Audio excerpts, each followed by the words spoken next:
Физика 2025-2026 жылғы қорытынды аттестаттауда келген сұрақтар. 8-ші сұрақ.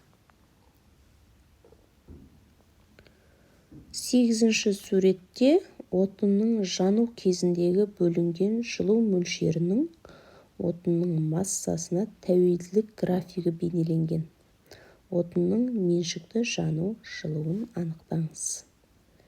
Өте оңай есеп.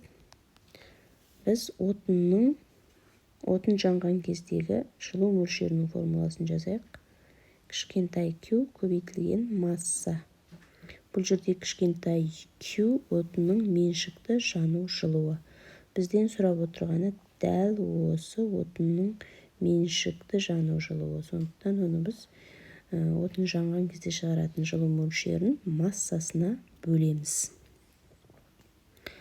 Енді біз графиктен қарасақ, графиктен яғни 22 мегаджоуль.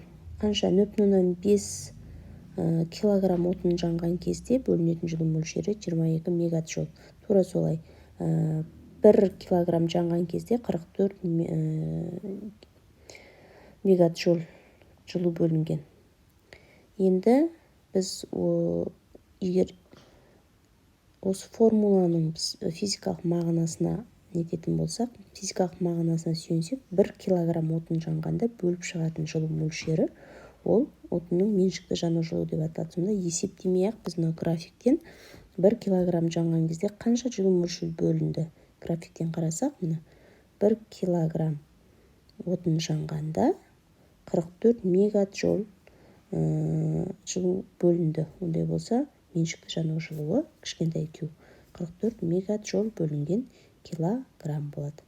Немесе оған сенбесек, осы егер көсіндегі сандардың барлығын екі көсіндегі сәйкес санға бөлетін болсақ, бәрібір 44 шығады. Мысалы 22-ні 0,5-ке бөлсе, 66-ны 1,5-ке бөлсе, 88-ді 2-ке бөлсе, 110-ды 2 жарымға бөлсе, 132-ні 3-ке бөлсе, немесе 154-ді 3,5-ке бөлсе. Бұл ең уақытты кетірмес жолы осы физикалық мағынасынан таба саламыз. Яғни 1 килограмм отын толық жанғанда бөлінетін жылу мөлшері бізде меншікті жану жылуы деп аталады.